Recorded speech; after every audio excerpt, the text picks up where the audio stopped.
तो पिछले पार्ट में हमने देखा था कि कैसे ये गाबेमारू को मारने की कोशिश करते हैं, लेकिन गाबेमारू तो एक इमोर्टल निंजा रहता है, ये कभी भी नहीं मर सकता, इसको कैसे ही मार लिया जाए। तो एक सागरी नाम की औरत जो कि एक बहुत ही महारथी तलवारबाज होती है, तो वो उसको मारने की कोशिश करती है, लेकिन गाबेमारू मरने नहीं चाहता था क्योंकि उसने अपनी बीवी से वादा किया था कि वो वापस लौट के आएगा। तो ये सागरी नाम की औरत उसको एक ऑफर देती है कैसे एक आइलैंड में जाके एलिक्सर ऑफ लाइफ को लाना होगा, जहाँ पे खतरनाक क्रिमिनल्स की पूरी टोली जाएगी। अगर जो भी उसको वापस लिया आया तो उसकी मौत की सजा को टाल दिया जाएगा। गाबेमारू उसकी बात को मान जाता है और वो आइलैंड में पहुंच जाता है, जहाँ पे उसको बहुत सारे क्रिमिनल्स मारने की कोशिश करते हैं, लेकिन गाबेमारू सबको मार देता है। फिर उसका सामना होता है मछली जैसे दिखने वाले एक शैतान से। फिर इसके बाद हम एक क्रिमिनल का फ्लैशबैक देखते हैं जिसका नाम तामिया होता है, जहाँ पे वो एक लॉर्ड से मिलने के लिए उसके मेंशन में जाता है। इस लॉर्ड के सरनेम में एक ड्रैगन का नाम आता था, तो उसने अपने मेंशन के बाहर एक ड्रैगन को बनवाया था और मजाक में ये लॉर्ड कहता है तामिया, भले ही तुम्हें ड्रैगन ऑफ ब्लेड कहा जाता है, लेकिन तुम कभी एक असल ड्रैगन को नहीं हरा सकते। ये सुन के तामिया गुस्सा होकर उसके बाहर जो ड्रैगन बना होता है उसको काट देता है और लॉर्ड का एक दुश्मन बन जाता है और लॉर्ड इसको पुलिस के हवाले कर देते हैं। और अब प्रेजेंट में तामिया कहता है एक बार बस मेरी सजा माफ हो जाए, फिर उस लॉर्ड को दिखाता हूँ कि असली ब्लेड ऑफ ड्रैगन क्या होता है। ये सुन के फूची कहता है तुम्हें समझना मेरी बस की बात नहीं, ये बात तो मुझे तुमसे करनी चाहिए कि क्रिमिनल्स को मार के तुम्हें मजा आता है। हमें बस हमारा काम दिया जाता है और हम क्रिमिनल्स को मारते ही नहीं है बल्कि हथियार को टेस्ट भी करते हैं और उनसे दवाइयाँ भी बनाते हैं। अगर तुमने फिर से मेरे क्लेन की बेइज्जती करी तो मैं तुम्हें चीर दूंगा। और कुछ देर चलने के बाद तामिया से कहता है मेरे पास एक प्लान है, हम उन क्रिमिनल्स को मार दें, फिर तो जादुई अमृत को ढूंढना और भी आसान हो जाएगा। पर इन्हें क्या पता था इस जंगल में क्रिमिनल से भी ज्यादा खतरनाक चीजें घूम रही हैं। और इस तरफ ये मॉन्स्टर गाबेमारू पे हमला करने लगता है और गाबेमारू उसका मुंह तोड़ देता है, पर अचानक से वो मॉन्स्टर गाबेमारू को इधर से उधर फेंकने लगता है। गाबेमारू को इतनी देर से एक चोट भी नहीं आई थी, लेकिन ये मछली जैसे मुंह दिखने वाले मॉन्स्टर ने गाबेमारू के मुंह से खून निकाल दिया। हमें यहाँ से भागना होगा, मुझे कुछ यहाँ ठीक नहीं लग रहा। लेकिन फिर चारों तरफ मॉन्स्टर इन्हें घेर लेते हैं। अब इनके पास बस सिर्फ एक ही मौका था, मारो या तो मरो।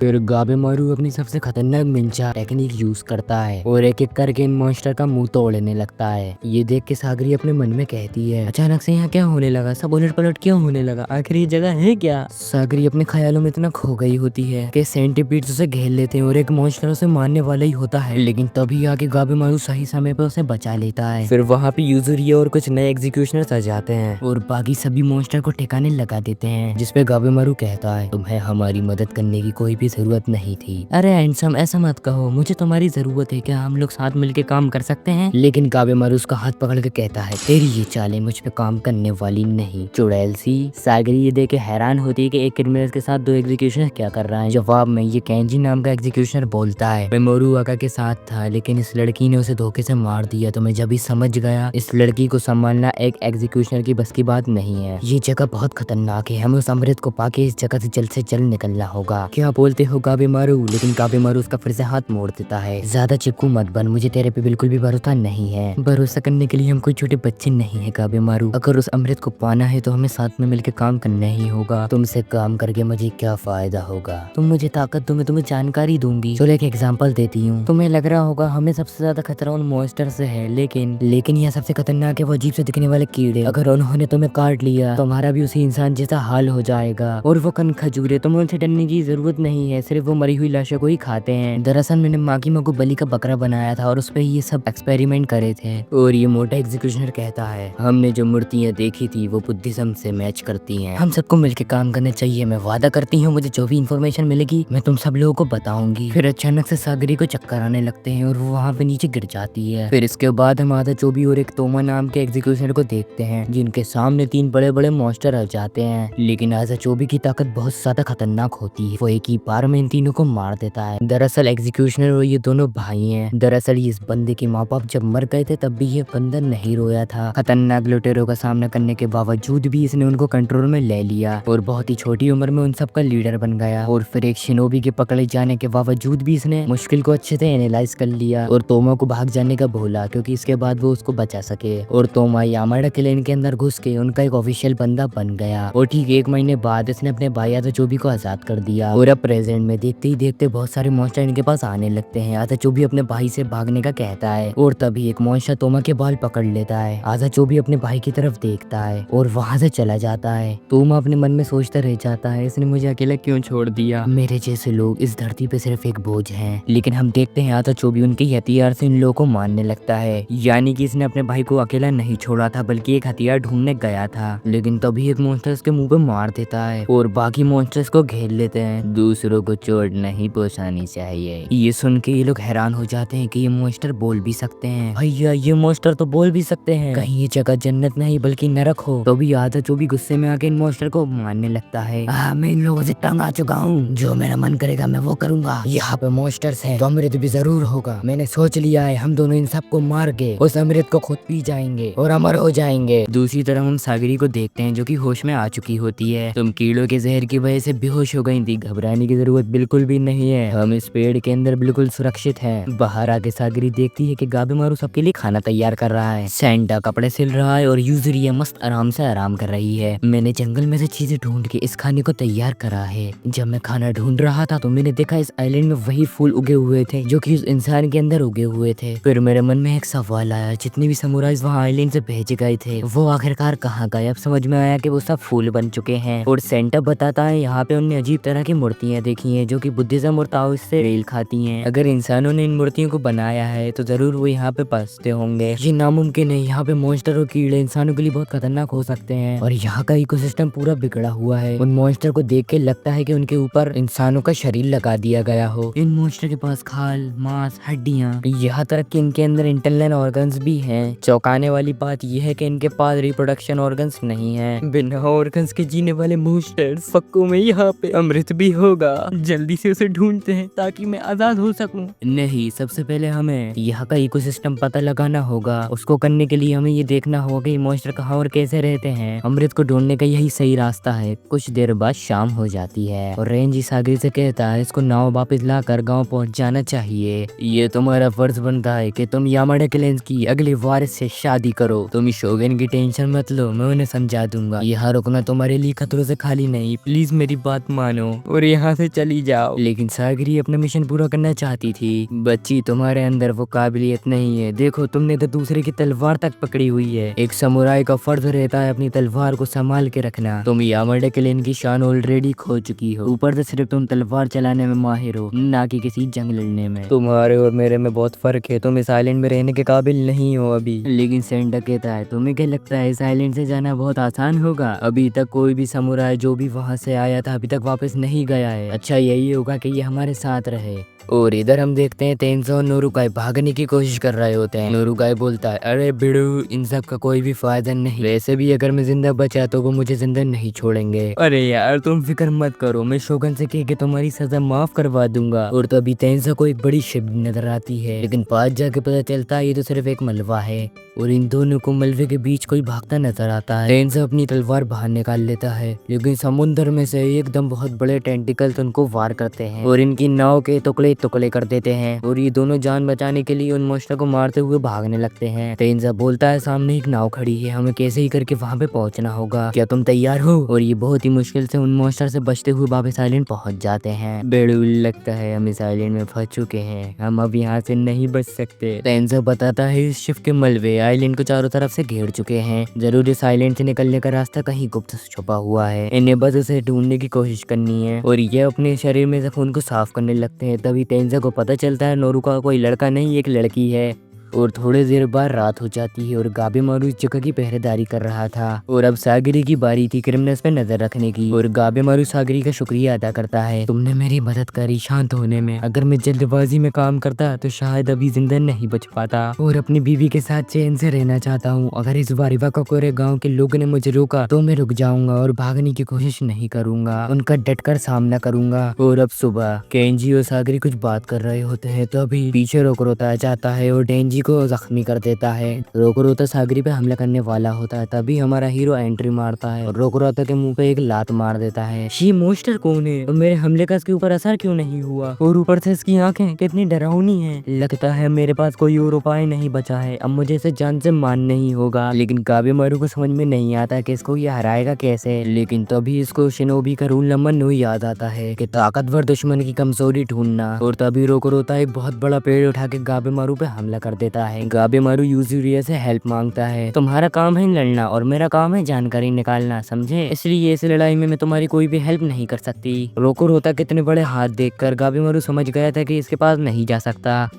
इसलिए गाबेमारू उससे दूर से पत्थर से हमला करने लगता है। लेकिन रोकुरोता को तो उस पर कोई भी असर नहीं हो रहा होता। गाबेमारू अपने कपड़े को स्टील की तरह यूज करके इस पे हमला करता है, लेकिन इस जानवर को तो कोई असर ही नहीं पड़ रहा होता। और इस तरह सागरी कपड़े का यूज करके गेंजी का खून रोकने की कोशिश कर रही होती है। अब मैं मरने वाला हूँ, तुम मुझे छोड़ो और यहाँ से चली जाओ। लेकिन सागरी जाने से मना कर देती है, क्योंकि वो अपने सीनियर को इसे मरने के लिए नहीं छोड़ सकती। तुम कितनी अजीब हो, कुछ देर पहले तुम मेरे से मर्द की तरह लड़ रही थी, अब लेकिन लड़कियों की तरह रो रही हो। लो इसे पकड़ो, एक वॉरियर के लिए उसकी तलवार ही उसकी जान होती है और मैं अपनी जान तुम्हें दे रहा हूँ। सागरी रोकुरोता ने गाबेमारू को जरूर मार दिया होगा, मैं एक वॉरियर के नाते तुमसे भागने का नहीं कहूंगा। सागरी यामाडा मेरी तलवार पकड़ो और रोकुरोता का सर धड़ से अलग कर दो। और गाबेमारू इधर मन में सोच रहा होता है, अगर ये 2 वर्सेस 1 होता तो उसको ये आराम से हरा देता। और इधर हम देखते हैं सागरी रोकुरोता की एक उंगली काट देती है। अगर इंसान की 2 हड्डियों के बीच में वार किया जाए तो एक बड़े से बड़ा पहलवान को भी हराया जा सकता है। डेंजा यूजुरिया से कहता है कि इन लोगों को उनकी मदद करनी चाहिए। अब बहुत देर हो चुकी है, चुपचाप यहाँ बैठो और तमाशा देखो, समझे?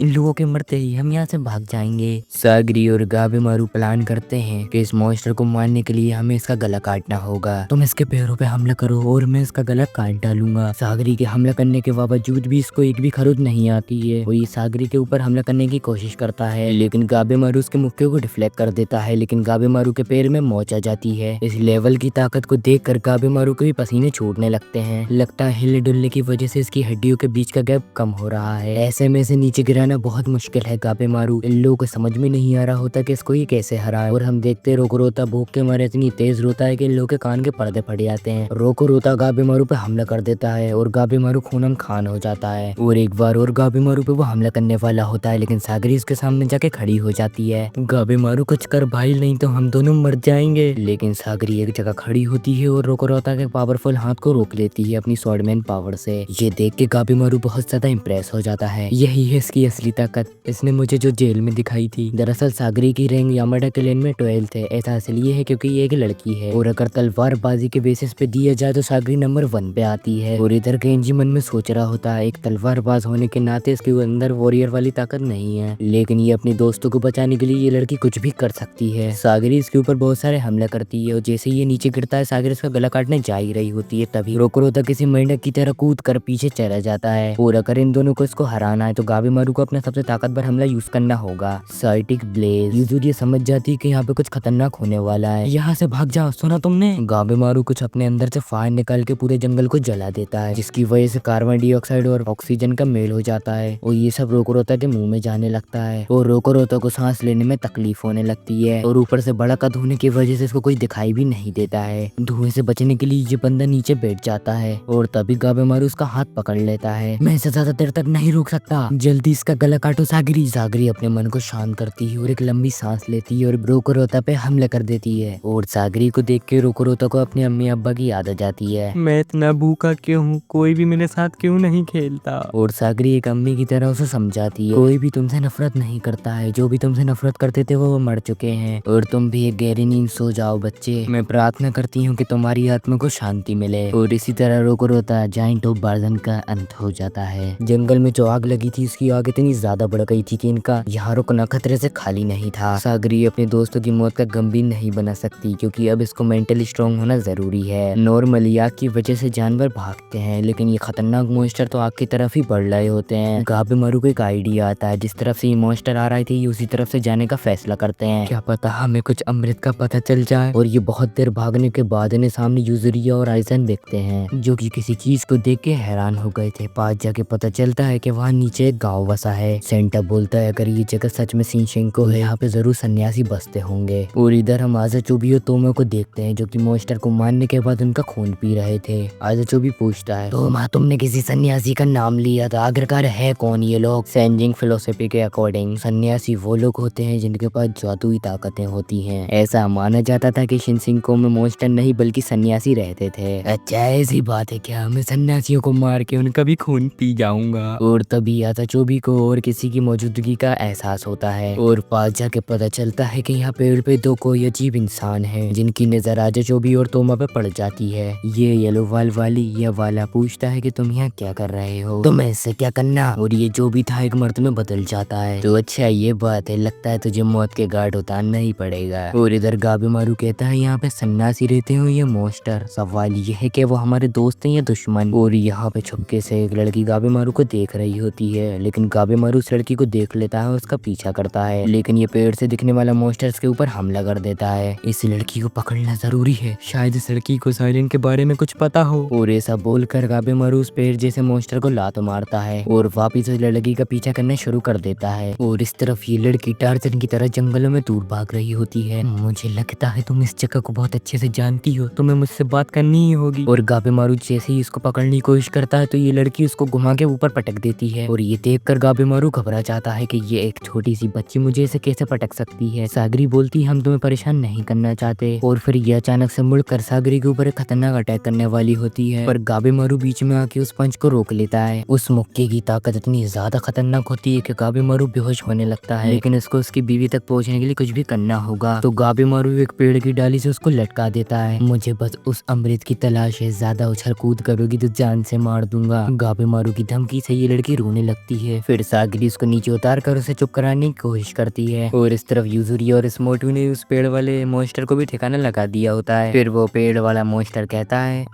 प्लीज इसे मुझे दे दो, मैं तुम्हें गाँव ले चलूंगा जहाँ पे वो अमृत है। अच्छा हम तुम्हारी बात क्यों माने हैं कि तुम्हें मालूम है ये अमृत कहाँ है? सच हम इस बच्ची से ही नहीं पूछ लेंगे, इस गांव में नहाने का बंदोबस्त भी है। और ये सुनकर यूजरी जल्दी से मान जाती है, अगर इसने कोई चालाकी करने की कोशिश करी तो मैं इसे मार डालूंगा। और कुछ देर चलने के बाद ही लोग उस गाँव में पहुँच जाते हैं जो की एक वीरान कब्रिस्तान लग रहा होता है। आज से 1000 साल पहले ये जगह बिल्कुल भी ऐसी नहीं थी। ये पेड़ लोगों को उनके घर लेकर जाता है और जाते ही साथ यूजुरिया नहाने लग जाती है। सागरी यूजुरिया पे नजर रख रही होती है और गर्म पानी देखकर सागरी भी डुबकी लगा देती है। गाबेमारू से सीधा सीधा पूछता है मुझे इस आइलैंड और अमृत के बारे में और जानना है, और इसे भी बताओ कि तुम्हारा इस लड़की के साथ क्या रिश्ता है। तुम इंसानों का तो पता नहीं, पर इस आइलैंड पर भगवानों का निवास है। क्या वो अमृत सच में एग्जिस्ट करता है? हाँ वो सच में है, हम उसे टैन कहते हैं। तो अब वो हमें कहाँ मिलेगा? इस आइलैंड को 3 हिस्सों में बांटा गया है, भारी शोर जिसे इनो कहा जाता है, गांव का इलाका जिसे होशो कहते हैं, और सबसे अंदर है होराई जहां पे अमृत को छुपा कर रखा है। ये सुनकर गाबेमारू को इस मिशन को पूरा करने की उम्मीद दिखने लगती है। मैं कैसे मान लूं कि तुम सच कह रहे हो? क्या तुमने अपनी आंखों से उस अमृत को देखा है? जब तुम टेंजिन से मिलोगे तो खुद जान जाओगे। और यहाँ भी टेंजिन को 2 हिस्सों में काट देता है, लेकिन इसके बावजूद भी वो रिकवर हो जाता है। तुमने अभी टेंजिन से मुकाबला नहीं किया होगा, उनकी ताकत गॉड लेवल है। और तभी हम देखते हैं टेंजिन ने आताचोबी और तोमा को 2 मिनट में हरा दिया होता है। गाबेमारू उस पेड़ पे तलवार रख देता है। तुम मेरे ना दोस्त हो ना दुश्मन, बस मैं इतना कहना चाहता हूँ, जो भी इस आइलैंड पे कदम रखता है टेंजिन उसे मार देता है। और इस तरफ टेंजिन इसको एक गुफा में फेंक देता है और पेड़ की डालियां आताचोबी को घेरने लगती हैं। और तभी आताचोबी की आंखें खुल जाती हैं। और इस तरफ ये मॉन्स्टर अपना हाथ तोड़कर उसको वापस से रीजनरेट कर लेता है, ये साबित करने के लिए कि इसके पास भी भगवान का आशीर्वाद है। मेरा नाम होको है और इस लड़की का नाम मैं है। तुम मानो न मानो, हम लोग इस गांव में 1000 साल से रह रहे हैं और यहाँ के इंसानों का भाग्य हमारे यहाँ के भगवानों के हाथ में है। उनके होते हुए इस आइलैंड से बाहर निकलना नामुमकिन है। और गाबेमारू नहाने चला जाता है जहाँ पे ये मैं नहा रही होती है। भाई ये बंदा बेशरम होता है। हमारे यहाँ लड़का और लड़की सब साथ में ही नहाते थे, वैसे भी वक्त नहीं है इन फालतू चीजों का। और सागरी नोटिस करती है मैं के शरीर के ऊपर इतना घाव है, इतने लापरवाह लोग हैं, हम यहाँ इतने खतरनाक इलाके में हैं और इन लोगों को चिंता ही नहीं है। और तभी गाबेमारू को अपनी बीवी की याद आती है। नहाना इंसानों के लिए बहुत ज्यादा अच्छी बात होती है गाबेमारू, वरना जंग के दौरान तुम बेहोश हो सकते हो। चुपचाप नहाओ और आराम करो, तुम मेरे लिए हमेशा खूबसूरत रहोगी। तुम्हें मुझसे ये घाव छुपाने की बिल्कुल भी जरूरत नहीं है। और गाबेमारू की ये बात सुनकर इसकी बीवी रोने लगती है खुशी के मारे। फिर गाबेमारू में से कहता है तुम्हें ये घाव छुपाने की बिल्कुल भी भी जरूरत नहीं है। मैं एक ऐसी लड़की को जानता हूँ जिसके पास भी ऐसा ही गाँव है, लेकिन सच बताऊँ तो उससे खूबसूरत लड़की मैंने इस दुनिया में कहीं नहीं देखी। इस सीरीज का दूसरा पार्ट यहीं पर ही खत्म हो जाता है। माफ करना गाइस, इतनी लेट वीडियो आई, दरअसल मेरा थोड़ा बहुत काम आ गया था। और हाँ, आज का गोल है 100 लाइक्स नेक्स्ट पार्ट के लिए।